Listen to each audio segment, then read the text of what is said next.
नमस्कार, ID24 में आप सभी का स्वागत है। मैं हूं आपके साथ दिव्यांशु जोशी। तो आज के इस खास कार्यक्रम में हमारे साथ जुड़ रहे हैं पूज्य ब्रज बिहारी सरकार अनिकेत कृष्ण जी महाराज। आपको उनके बारे में बता दूं कि महाराज जी का जो जन्म है वो मध्य प्रदेश के नरसिंहपुर के पास ठेमी गांव में हुआ था।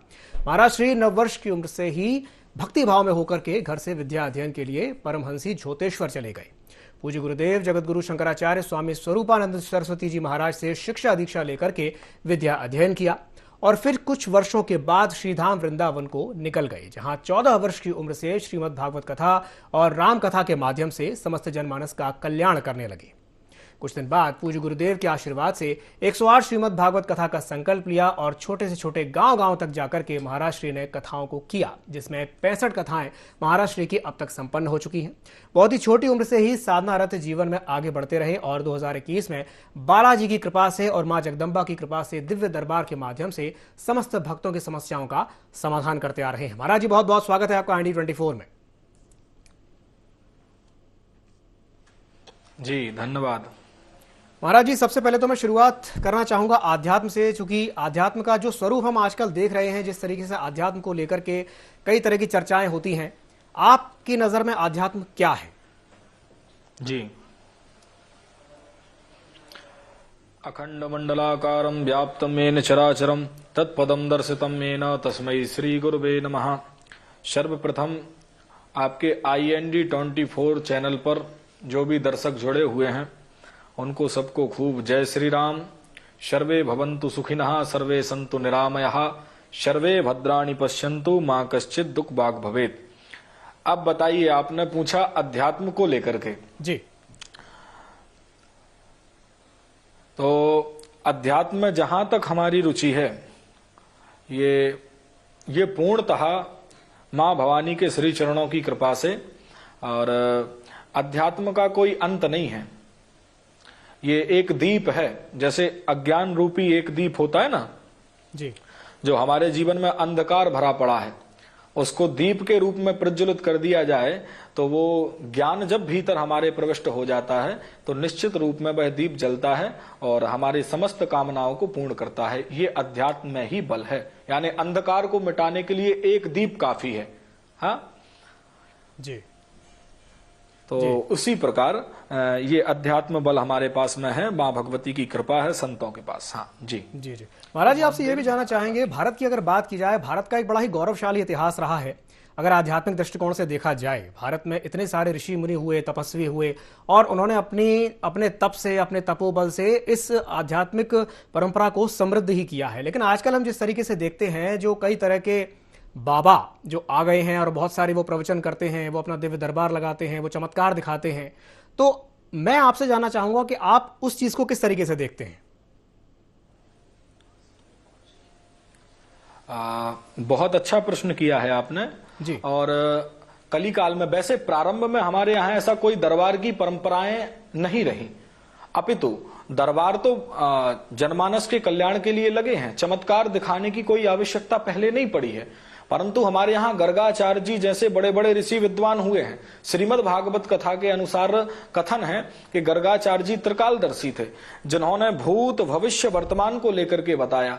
अगस्त ऋषि त्रिकालदर्शी थे, परंतु आज कलिकाल के कारण जो लोग भटक रहे हैं तो उनको एक सही दिशा दे सकें, उनको एक अच्छा मार्ग बता सकें, इसलिए मां भगवती की कृपा से ब्राह्मणों ने, संतों ने आज इस विद्या को जागृत किया है। जो आज से 10,000 वर्ष प्राचीन विद्या थी, उस विद्या को जागृत किया और आज उसको समाज में प्रस्तुत किया जा रहा है, ताकि जो मूर्ख लोग ऐसा कहने लगे थे कि कोई चमत्कार नहीं है, कोई सनातन परंपरा में कोई शक्तियां नहीं है, कोई सिद्धियां नहीं होती हैं, तो उन समस्त सिद्धियों की चुनौतियों को स्वीकार करने के लिए, उन नास्तिक लोगों को आस्तिक बनाने के लिए ये मां भगवती ने इस विद्या को प्रकट किया है। ये त्रिकाल साधना है, यानी जिसको बोला जाता है भूत भविष्य और वर्तमान, इन तीनों के बारे में बताया जा सकता है। ये ब्रह्म सत्य है और हमारे पास जो आते हैं निश्चित रूप से हम ये तीनों कालों की जो घटनाएं होती हैं वो बताने का माई की कृपा से प्रयास करते हैं। जी जी महाराज जी, अब थोड़ा सा युवाओं पर चर्चा कर लेते हैं। आज का जो युवा है, भारत के बारे में कहा जाता है कि भारत के जो युवा है, भारत सबसे ज्यादा युवाओं वाला देश है। 15 की उम्र से लेकर के 45 की उम्र तक के बीच के जो युवा है वो सबसे ज्यादा आबादी हमारे पास, और ये बहुत अच्छी बात है। लेकिन भारत का जो युवा है, जब हम देखते हैं कि थोड़ा सा एक भटकाव दिखाई देता है कि उसे जिस रास्ते पर होना चाहिए वो उस रास्ते पर नहीं है। तो आध्यात्म की ऐसे समय पर क्या भूमिका होती है कि उसको सही रास्ते पर लाया जा सके? अध्यात्म के अनुसार बताया जाए तो राम जी के चरणों की कृपा से जी हम लोगों ने राम कथा में सुना है, पढ़ा है कि मरे हुए पिता के वचन को पूर्ण करने के लिए राम ने 14 वर्ष का वनवास स्वीकार कर लिया। आज की स्थिति है कि बच्चा जिंदा माता पिता की बात नहीं मान रहा है। कारण कहीं ना कहीं हम लोग सनातन से, धर्म से दूर होते जा रहे हैं। जब तक घर में रामायण का पाठ हुआ है, जब तक 5 चौपाइयां बच्चों को याद कराई गई हैं, तब तक उनको कोई ऐसी परेशानी नहीं आई। वो बच्चों ने नियम था कि 5 बजे उठ करके माता पिता को प्रणाम करना। हमारे घर में जैसे आज नियम है पिताजी माताजी को प्रणाम करना, कोई कार्य करना है तो गुरु से विमुख होकर के उस काम को नहीं करना। पहले गुरु से हम आदेश लेते हैं तब फिर वो काम करते हैं। तो एक जब भूमिका बनी रहती है तो ये संस्कारों के अनुसार चल रहे हैं। यानी राम का ये संस्कार था, प्रातः काल उठ के रघुनाथा, मात पिता गुरु ना वही माथा। हमको लगता है कि यदि राम राज्य की पुनः स्थापना हो और राम के चरित्र को लेकर के यदि जीवन जीना प्रारंभ कर दें तो युवा नहीं अपितु भारत में कोई भटक ही नहीं सकता है, यदि राम के आचरण पर चलें तो।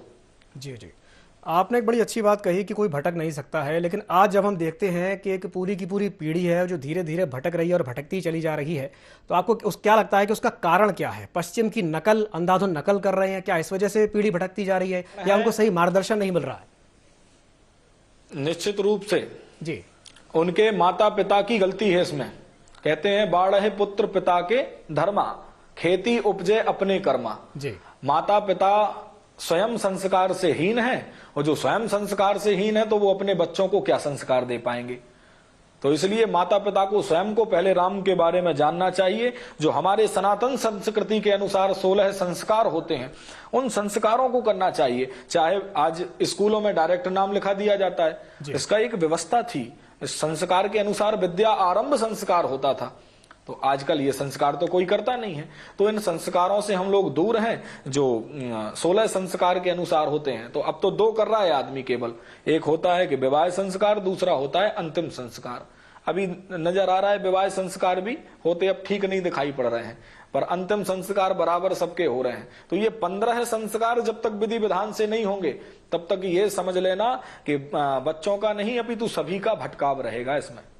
जी, संस्कृत का एक श्लोक है महाराज जी कि उपदेश है मूर्खाणाम प्रकोपायणाम शांत है पयपाय नाम भुजंगानाम केवलम विषवर्धनम। मूर्ख को उपदेश देना क्रोध का कारण होता है। सर्प को दूध पिलाने से वो अमृत नहीं उगलने लगता, वो विष ही उगलेगा। ये आप भी जानते होंगे। लेकिन जब हम ये देखते हैं, आपने कहा कि संस्कारों का ह्रास होता जा रहा है, तो संस्कारों का ह्रास ना हो, वो जो परंपरा चली आ रही है, समृद्ध परंपरा जो इतने सालों से चली आ रही है, उसको बरकरार रखा जाए, उसके लिए क्या किया जा सकता है और क्या होना चाहिए, मैं आपसे जानना चाहूंगा। देखिए, कहते हैं 60 सुधरहि सतसंगति पाई। जो 60 होता है ना, वो 60 को सुधारा जा सकता है जी जी। यदि उसको संगत अच्छी मिल जाए तो। पर मूर्ख हृदय ना चेत, जो गुरु मिलहि ब्रंच सम। यानी उसको फिर गुरु शंकर जी ही क्यों ना मिल जाए, पर मूर्ख को सुधारा नहीं जा सकता है। बिल्कुल। तो ऐसे लोगों को फिर भगवान के हवाले छोड़ देना चाहिए कि अब जो राम जी की कृपा होगी वो उसका होगा। तो ऐसे लोगों को छोड़ देना चाहिए।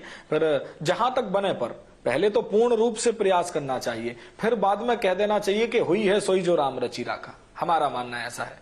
जी जी, महाराज जी, आप क्या मानते हैं कि क्या सरकारों को इस ओर थोड़ी सी पहल करनी चाहिए कि बच्चों को, देखिए शिक्षा की जब से शुरुआत होती है हम देखते हैं कि बच्चों को छोटी उम्र से ही नैतिक शिक्षा दी जाती है, लेकिन जैसे जैसे उनकी क्लास बढ़ती जाती है वो जो नैतिक शिक्षा का पार्ट होता है वो कहीं ना कहीं थोड़ा सा साइडलाइन कर दिया जाता है और बाकी की जो चीजें हैं वो आगे आती जाती हैं। क्या बच्चों को छोटी उम्र से ही भगवत गीता या रामायण में जिस तरीके के प्रसंग हैं जो नैतिक शिक्षाओं को लेकर के हैं, क्या उनको पढ़ाया जाना चाहिए और कंपलसरी कर देना चाहिए सरकारों को एजुकेशन में?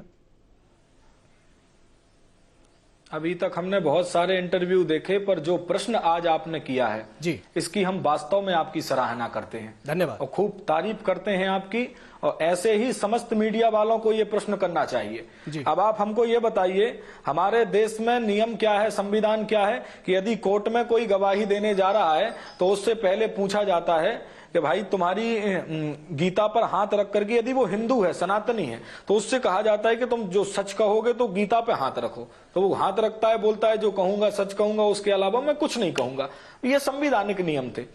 तो भाई वो तो झूठ बोल करके वो गीता पे हाथ रख भी देगा, क्योंकि उसको गीता का नियम ही नहीं पता है, वो जानता ही नहीं है कि गीता आखिर क्या है। वो तो साधारण पुस्तक समझ रहा है, 10-15 रुपए की खरीद करके घर में पड़ी रहती है, तो गीता का महत्व वो नहीं जान पा रहा है। तो ये भारत सरकार से मेरी अपील है, निवेदन है कि उनको प्रत्येक स्कूल में, प्रत्येक विद्यालय में और घर घर में ये गीता का पाठ होना चाहिए। गीता को जिसको गोविंद ने गाया है, उस गीता के प्रत्येक श्लोक में ज्यादा नहीं तो 5 श्लोकों का रोज स्कूलों में अध्ययन कराना चाहिए। ये नियम है, तब वो जान सकेगा कि गीता क्या है, और नहीं जानेगा तो फिर वो झूठा भी हाथ रख देगा। तो ये नियम के अनुसार आपने ठीक पूछा है, और इसका पाठ हर स्कूल में, विद्यालय में होना चाहिए। ये तो बात आपने बिल्कुल सही कही कि पाठ होना चाहिए, लेकिन फिर इसमें यहाँ पर एक थोड़ा सा पेच भी है। अगर गीता के श्लोकों का पाठ होगा तो एक वर्ग ऐसा भी है जो ये कहेगा कि नहीं भाई, कुरान की आयतें भी पढ़ाइए, वो कहेंगे बाइबल के जो गॉस्पेल ट्रुथ उसमें लिखे हैं वो भी पढ़ाइए। फिर उससे आप कैसे डील करेंगे महाराज जी? भाई हमारे सनातन संस्कृति के अनुसार जो परंपरागत हमको प्रसाद रूप में भगवान का प्रसाद मिला है जी, उसको जो, यदि हमको ऐसा लगता है कि यदि उसमें संस्कार, यदि उसमें रखा गया है, यदि उसमें सच बताया गया है कि इन्होंने हमारे संत परंपरा के अनुसार राम ने जैसे अपने जीवन में ये किया, तो वो अच्छा कार्य यदि राम ने किया है तो उसको दिखाना चाहिए। ऐसे ही यदि उनके जीवन में कोई अच्छा कार्य उन लोगों ने किया है तो उनको भी हमको दिखाना चाहिए, इसमें कोई संशय नहीं, उसको पढ़ाना चाहिए। चलिए ठीक है। वर्तमान में जो केंद्र में सरकार बैठी है, जिस तरीके से हमने देखा कि हाँ, राम मंदिर को लेकर के अगर बात करें, न सिर्फ राम मंदिर बल्कि उज्जैन में महाकाल लोक की बात हो या वाराणसी में काशी विश्वनाथ लोक की बात हो, हर जगह पुनरुद्धार किया जा रहा है। आप इस सरकार के कार्य से कितने संतुष्ट हैं महाराज जी? बहुत सुंदर, अच्छा प्रश्न किया है आपने। अच्छी बात कही है। राम मंदिर के अनुसार जो आपने राम मंदिर कहा, तो ये बहुत अच्छा, जिसका हम लोग कई वर्षों से या 1000 वर्षों से कहें तो भी संशय नहीं है, इंतजार कर रहे थे। और ये पूरे हिंदुओं की, सनातनियों की आस्था का एक केंद्र बना है राम मंदिर, और इसके लिए उनको खूब साधुवाद देना चाहेंगे हम। जी जी, अच्छा काम किया है जी।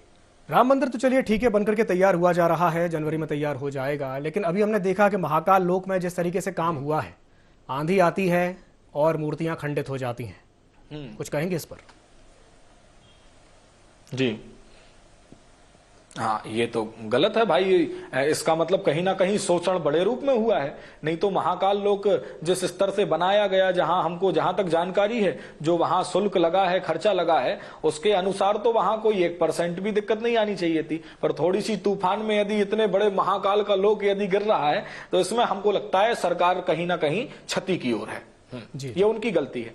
जी चलिए ठीक है, ठीक है। अब थोड़ा सा बात कर लेते हैं जो दरबार को लेकर के जिस तरीके से अभी बातें हुई हैं। अभी पिछले कुछ समय की बात है, एक संत हैं बाबा बागेश्वर, उनको लेकर के काफ़ी उनका नाम हुआ, न सिर्फ देश में बल्कि विदेशों में भी उनकी चर्चाएं हुई, उनके कई इंटरव्यूज़ देखने को मिले। तो चमत्कार को लेकर के अभी भी एक वर्ग ऐसा है जो ये मानता है कि नहीं, ये चमत्कार वास्तव में नहीं होता है और ये सिर्फ हाथ की सफाई है या जादूगरी है। कई लोग इस तरीके से भी कहते हैं। आप इसे किस तरीके से देखेंगे और क्या कहेंगे इस पर? भाई जो ऐसा कहते हैं उनको हमारे पास आना चाहिए।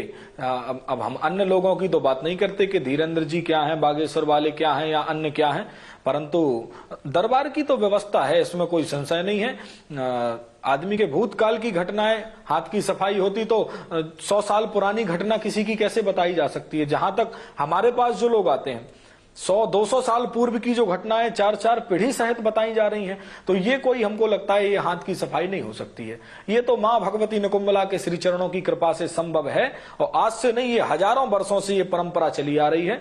आप मान लीजिए, चलिए फिर भी कुछ आदमी के बारे में बता देना असंभव है। आदमी क्या सोच करके आया है, इसको लोग माइंड रीडिंग कहते हैं। हो सकता है उनके अनुसार ऐसा कुछ होता हो, हमने तो कभी इसको नहीं सुना है। परंतु आदमी के 50 साल पूर्व में उसकी संतान खंडित हुई है, ये तो कोई विद्यावान ही बता सकता है।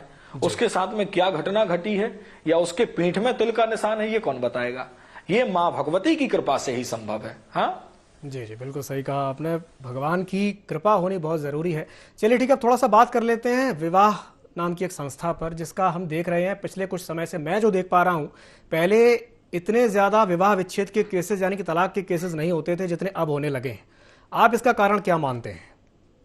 कहीं ना कहीं जी एक स्पिरिचुअल हरासमेंट हुआ है। तलाक शब्द तो हमारे यहाँ का है ही नहीं है जी जी भैया, बिल्कुल, जो आप हमारे बात कह हमारी रहे हैं। सनातन परंपरा का ये शब्द है ही नहीं, ये शब्द ही कहीं दूसरी संस्कृति से आया हुआ है। लेकिन जिस तरीके से हम केसेस देख रहे हैं कि केसेस लगातार बढ़ते जा रहे हैं, तो क्या आप मानते हैं कि कहीं ना कहीं विवाह संस्कार, जिसे संस्कार कहा जाता था, एक कहा जाता ना कि 7 जन्मों का बंधन है, तो अब तो एक जन्म में भी वो बंधन निभ नहीं पा रहा है, तो आप क्या कारण मानते हैं कि क्यों नहीं हो पा रहा है ये? नहीं निभ पा रहा है जी इसका कारण पुनः हम संस्कार की ओर ही आ जाते हैं। जी आज जो घर घर में स्थितियां बनी हुई हैं, उसका मूल कारण यही है कि बच्चों में संस्कार कम डाले जा रहे हैं, चाहे वो पुत्र को हो चाहे वो पुत्री को हो। तो जैसा संस्कार उनको दिया जा रहा है वैसे ही वो खंडन कर रहे हैं। और दूसरा कारण इसका है, हमको लगता है, टीवी चैनल में रातों रात षड्यंत्र हो रहे हैं। एक बहू दूसरे बहू को गिराने में लगी हुई है कि इसको कैसे करके हम इसको बर्बादी की ओर लेकर के जाएं। तो ये पाठ पढ़ाया जा रहा है, ये शिक्षा दी जा रही है उनको घर घर को बिखेरने की। हाँ, तो हमको मूल इसका कारण लगता है कि इसमें कुछ टीवी सीरियल भी काम कर रहे हैं। एक कारण तो टीवी है, दूसरा कारण भी है सोशल मीडिया। सोशल मीडिया को कैसे देखते हैं? हाँ, सोशल मीडिया इसका कारण है। मोबाइल फोन जब से आए हैं इसका सदुपयोग भी है जी, इनका सदुपयोग भी है, दुरुपयोग भी है, दोनों चीजों का। तो निश्चित रूप से आप जो कह रहे हैं वो सत्य है। हाँ जी जी, सोशल मीडिया की भूमिका इसलिए भी महत्वपूर्ण हो जाती है महाराज जी, क्योंकि आज जैसे मैं अगर अपनी बात करूं तो मेरा जब जन्म हुआ था, मुझे मोबाइल फोन और सोशल मीडिया बहुत बाद में मिला, बहुत बाद में यानी तब मिला जब मुझे थोड़ी बहुत समझ आ गई थी, मैंने दुनिया देख ली थी, मुझे समझ में आ गया था। लेकिन एक छोटा सा बच्चा आज जब पैदा होता है तो उसके हाथ में मोबाइल पकड़ा दिया जाता है, ये सोच करके कि ये इसमें व्यस्त रहेगा, लेकिन उस फोन में वो क्या देख रहा है, क्या सीख रहा है, इससे किसी को कोई मतलब नहीं है। कुछ कहेंगे इस पर?